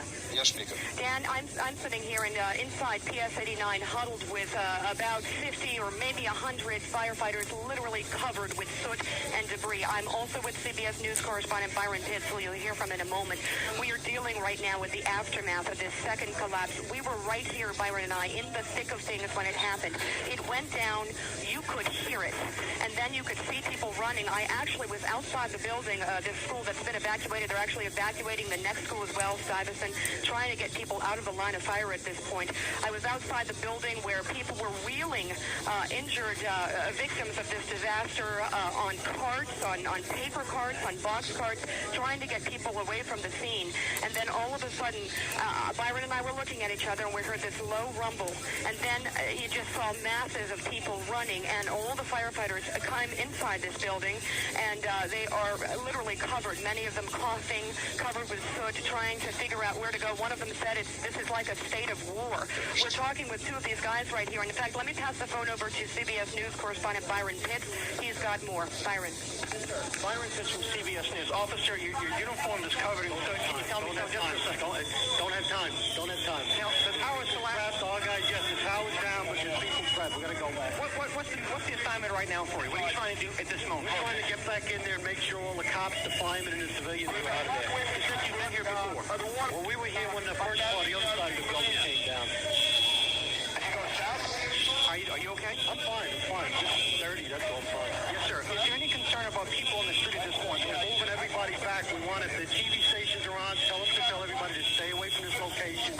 It's probably 10 blocks north of this building in the whole radius. Is there any expectation you'll evacuate the condition of the other tower is any concern for people on the street at this moment? There are numerous people trapped from what we understand. We have no idea how many. Could be hundreds, could be thousands. Trapped in the building or trapped on the street in the debris? Both. Officer Johnson, thank you so much. I'll let you get back to work. Dan, right now we're at PS 89. We're standing in the hallway. The building is filled up with, the gang is filled up with smoke and soot. There are about a dozen firefighters in the building at this point. We believe regrouping to go out again. Excuse me, sir. Byron Pitts from CBS News. You're a firefighter. What can you tell me, sir? We're on the air right now. Nothing. You got to see guy that's the white hat. Okay, yes, sir. We have a firefighter. Yes, sir. Can you tell us anything at this point? No comment. Okay. All right. Dan, that's the situation here at PS 89. The firefighters, I guess, are using this location as a temporary place to catch their breath. The air is a little fresher here than it is outside. Give it back to my colleague, Mika, for a moment. And Dan, it's Mika Brzezinski here. I don't know if you can still hear me. The air is getting really difficult to breathe. Okay, Dan, I'm gonna send it back to you. I'm just taking a look outside, though, and the cars are all covered with debris. We are definitely still in the line of fire. Mika Brzezinski and Byron Pitts on the lower end of Manhattan. This live photograph, the twin towers of the World Trade Center have collapsed. Planes smashed into the World Trade Center and the Pentagon this morning. And what is widely reported to be a well-orchestrated orgy of terrorism. It's filled the skies of lower Manhattan and much of the whole island of Manhattan and Washington, D.C. with black smoke. The streets of both cities have had some chaos. The number of injured and dead is unknown. At the moment, the core, the heart of the story is the collapse of the World Trade Centers. How many people have been injured and killed? Unknown. But we have to face the fact, because it is a fact, that an attack on the World Trade Centers has been devastatingly effective, collapsing both of the twin towers. This will go down as a kind of Pearl Harbor of terrorism in Manhattan New York today, to say nothing of Washington, where the Pentagon has had explosion and flames. Witnesses said that aircraft of some kind went into the Pentagon. That has not been confirmed. A car bomb exploded outside outside the State Department in Washington. Government shutdown in Washington, D.C. All employees have been advised to go home. I want to double check whether that's Washington, D.C. and or New York. Washington and New York. All non-essential New York City employees have been asked to return home. Secretary of State Colin Powell is returning to the United States from a trip from Peru. President Bush was in Florida this morning visiting some school children. He's on his way back to Washington, D.C. All New York City airports are closed. All entry into the city by tunnel and bridge have been closed. We're not absolutely certain of the George Washington Bridge, but I believe all bridges and tunnels, at least for a while this morning, into the city of New York were closed. And this is the reason. This picture you're looking at here, those of you familiar with New York, this is the great harbor of New York City with the Statue of Liberty just down in the lower left-hand corner of your screen, roughly. There you can see the Statue of Liberty off to the left. This is smoke on the water of the Hudson River, New York City Harbor, and we will show you on videotape again the collapse of the second of the World Trade Center buildings. One had collapsed earlier, and then there was this collapse.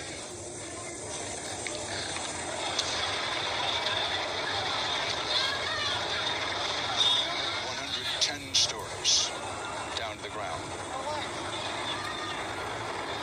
There's been a fourth explosion at the World Trade Center. Just reported. Claire McIntyre is an eyewitness to this collapse of the World Trade Center. Ms. McIntyre? Yes. Hi. What did you see? Well, what did you feel? What did you hear? I'm on the 91st floor of Building 1, and I faced the north side, and I was at my computer, and I heard the plane, and then I saw it hit right above us, the 92nd or 93rd floor probably, or even 94.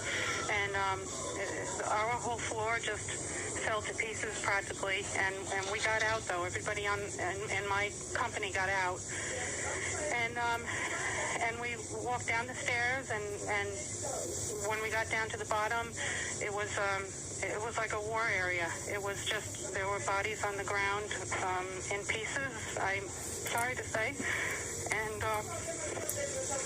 when we came out, we were walking up the block to get away from the building, and that's when 2 World Trade Center blew up, and we were just in a cloud of darkness, and we had to feel our way to some clearness, and we've been pretty much walking ever since, trying to get north.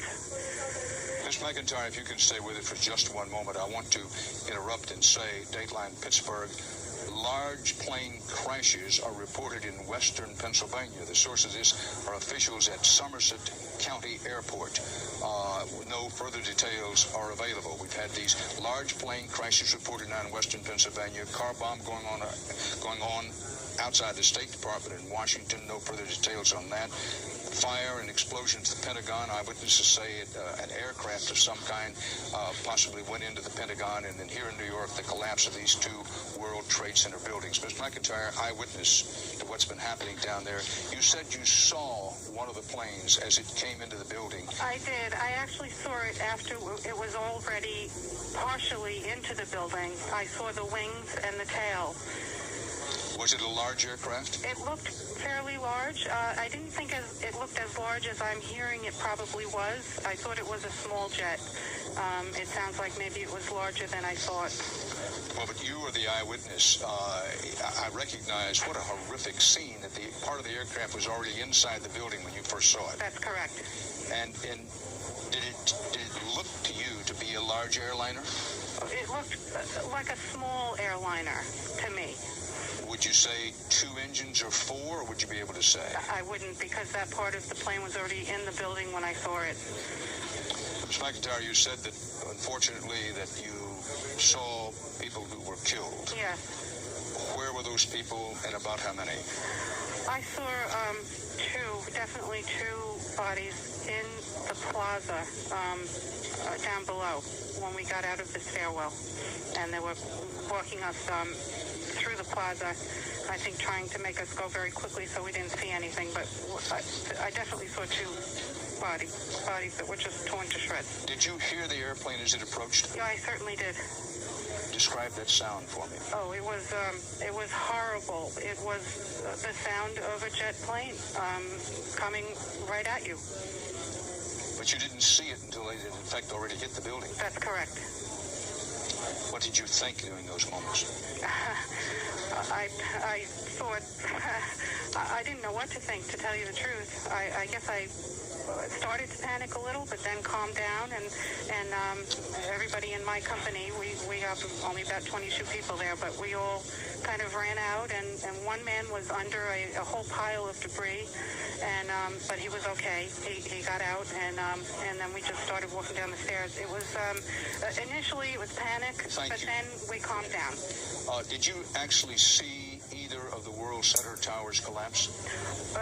We saw the second one.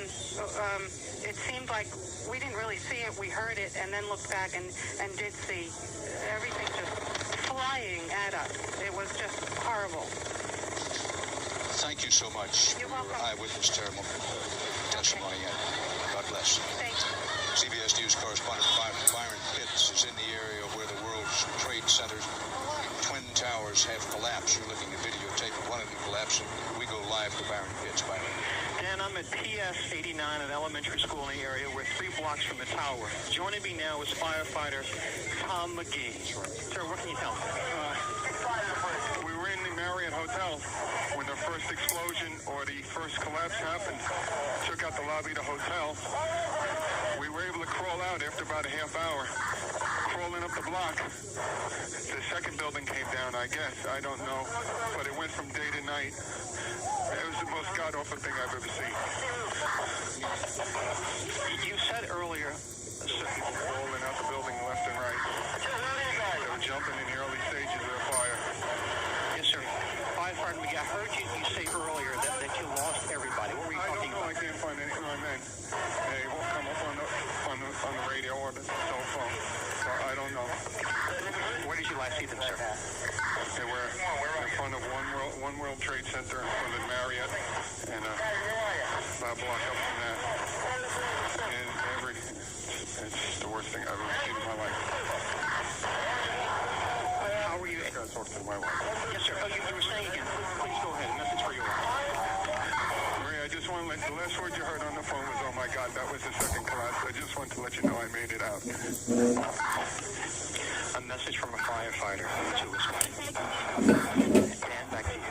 Byron Pitts on the tip of Manhattan, where a firefighter just said, "It's the worst thing I've ever seen in my life." And for many Americans looking at this scene, the twin towers of the World Trade Center collapsed by apparent terrorist act.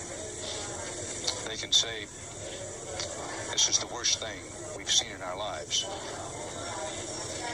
In Washington, a city on edge as well, where the Pentagon has been struck in some way, explosion and fire. We go to David Martin on cell phone. David?